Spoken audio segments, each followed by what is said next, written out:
Hello, it's the 23rd of August. This is Renew Every Morning. I'm Paul Anderson-Walsh, and we are moving forward in our series Living Gracefully. And today I want to talk about sacred work in a world of disengagement. Well, I've got a couple of scriptures I want to play off. I'm thinking about a lovely verse in Colossians 3.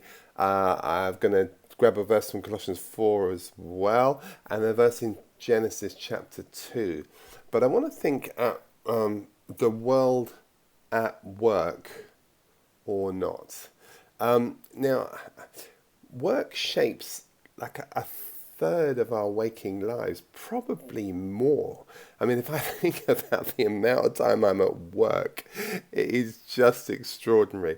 And one of the great skills, one of the great moves, that's not the kind of great transformations, is not resting from work, but learning to work from rest, and that takes a lot of time. But I don't know, I might typically work, I don't know, I might start about 8 o'clock, finish about 6, 7, I don't know, maybe 10, 11 hours a day, who knows? I'm very focused about my work. I have to be for all sorts of different reasons. But the thing is, there's some big issues about that, because some people work to make a living. Other people, are working to make work a life. And there's a kind of fundamental difference, and I can tell you an awful lot about that. But let me try and stick to the script. What I want to focus down on is, for many people, work also forms their identity. So it pays the bills, yes, but sometimes it forms our identity. It builds our relationships and can even shape our character, and that is very, very tricky. So when you're not doing the job you do at the moment, then who are you? One of the things that they teach you when you're learning to be a coach is, who are you? I don't want to know what you do, I want to know who you are. And you strip it back down. It's actually quite a complicated and quite an intimidating thing to do. But let me tell you something. According to Gallup's most recent surveys, 79% of the global 77% of the global workforce are disengaged. And in the UK, it's even worse. Only 10% of employees are engaged in their work. That means that 9 out of 10 people are essentially going through the motions. It's unbelievable. The only thing more of a pandemic than burnout is bore out. The understimulated cousin of burnout is growing, and the result of the global economy could be enormous. It's calculated it's costing us something like 438 billion in productivity every year. Now, this isn't just a HR problem, by the way, and it is a HR problem. It's a human problem. It's a spiritual problem. And Colossians 3:20 and 4:1 offers a radical reimagining of work, one that can transform not just our workplace, but our entire lives. So that's what I want to think about. I want to think about a very radical work ethic that I can see in Colossians. Paul says this. He says, workers, whatever you do, work at it with all your heart, as working for the Lord, not for human masters. Now that's important. Can you just see the distinction there? Whatever you're doing, do it with all of your heart, as working for the Lord. Paul does this a lot. He does it in Ephesians, but he's talking about the church, and he uses the parable of husbands and wives. Submit unto the Lord. And here he's saying, do the work you're doing, whatever you're doing. Remember this, right? You're a sacred person, so whatever you do is holy. It doesn't matter whether you run the biggest corporation on the planet or do the most lowly job on the planet. It doesn't really matter. The point is this: do it unto the Lord, not for your human masters. That's not why you do it. And then he says of the employer, he says, provide your workers what is right and what is fair, because you know that you also have a master in heaven. Now that's an important point to bear in mind, right? I need to treat my employees equally well and do what is right by them and do what is just by them, because I also have a master. Now, that would be revolutionary. Can you imagine a society with strict hierarchies? Paul just levels out the playing field and says, The worker and the one in charge are under the same ultimate authority. Whether you're the boss, whether you're the CEO or the chairman or the president or live in your air-conditioned offices or whatever it is you do, or you're the most lowly person in the world, you are both under authority. And what's beautiful about that is the way Paul writes it is he reframes work as vocation, not just as obligation. And that was a big shift for me, because when I left the church, where I thought the only thing holy people did was church, and I couldn't quite get my mind around the idea of doing corporate work, I kind of made peace with myself by saying, actually, no, work is my way of cross-subsidizing my mission work. So I would go and I would bill, and then I would take the money and I'd buy my flights and I'd travel all over the world and all the rest of it. And I go, oh yeah, I can make peace with that. So I thought that my work was a way of cross-subsidizing, but I missed the point. If work is a vocation, a calling, and not just an obligation, whenever I am with my clients doing the work that I do, which, by the way, is about inclusion, is about justice, is about it's about mercy, is about treatment, and most of the time I'm working with the bosses as well, that reframes leadership, if you like, as stewardship, as service, serving the flourishing of other people, not just extracting their labor. And this is really important, because I can have a total reframe of my work, because my work's sacred and your work is sacred no matter what it is. And there's a kind of Genesis mandate to that. We tracked all the way back to Genesis chapter 2. We'd see that in the beginning, the Lord took man and put him in the garden, and he said to him, work it, take care of it. And you go, oh yeah, that's right. That's exactly right.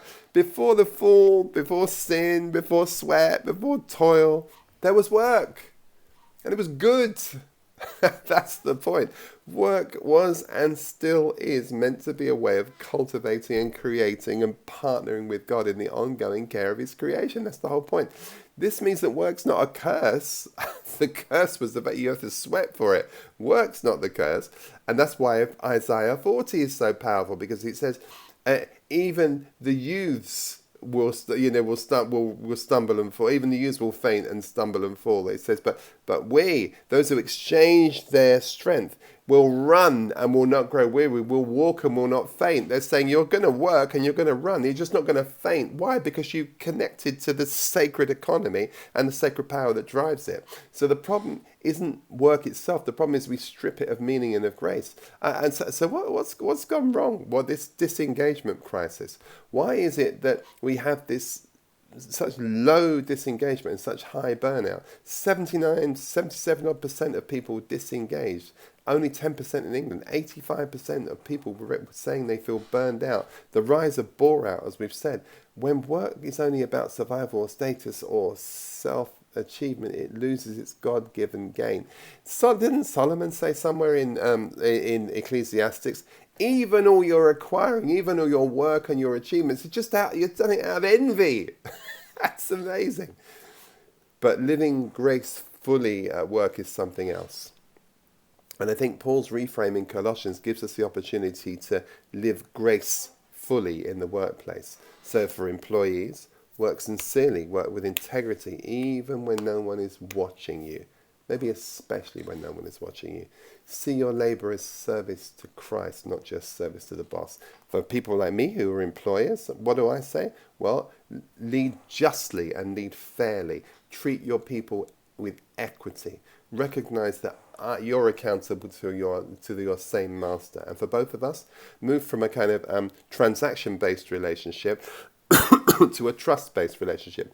Do you know one of the most famous stores in the United Kingdom, for those of you watching who are not from here, is a store called John Lewis. It's famed, and it was the man, the grandson, I think, of John Hayden's Lewis, said that the principle of it was that you treat people with dignity who exchange their money for your goods. And the grandson said, it occurred to me sometime afterwards that my grandfather would have been a lot happier, and our business would have been even more successful if we took the same attitude for those people who exchange their time for our money.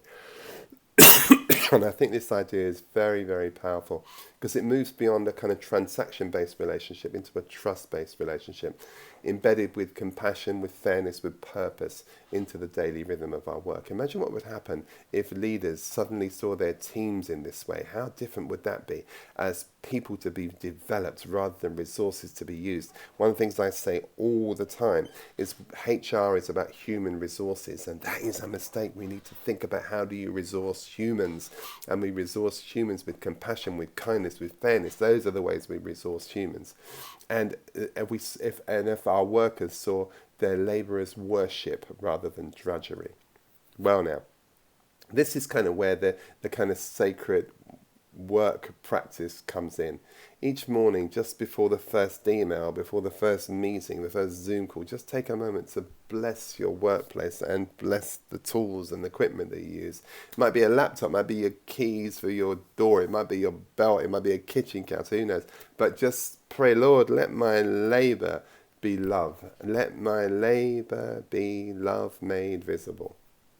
That small daily act just shifts even the posture. It reminds you that your work, whatever it is part of God's kingdom story. And maybe there's something for us to, if we could just live out of the vision of Colossians, and we'd see our workplaces as higher trust between leaders and their teams, reduced burnout and disengagement, greater creativity, greater collaboration, workplaces where grace is normal, not rare maybe. Because when we work for the Lord and lead as if we answer to him, everything changes. So let me just bring this session to a close with a bit of a kind of challenge and a bit of a prayer. Today, before you log in or clock in or whatever it is you do, ask yourself this: who am I ultimately working for today? How can I bring justice and fairness and grace into the work relationships? And will I treat my labour as sacred, and the person that labours with me as a sacred person too? Let's pray. Lord, let my labour be love made visible. Let you rewrite my work ethic into your kingdom DNA. Whether I lead or whether I follow, let me do it as unto you, with integrity, with justice, and with grace. May my work reflect your goodness, and may my workplace be a space where both leaders and workers live gracefully. Amen. See you tomorrow. Bye-bye.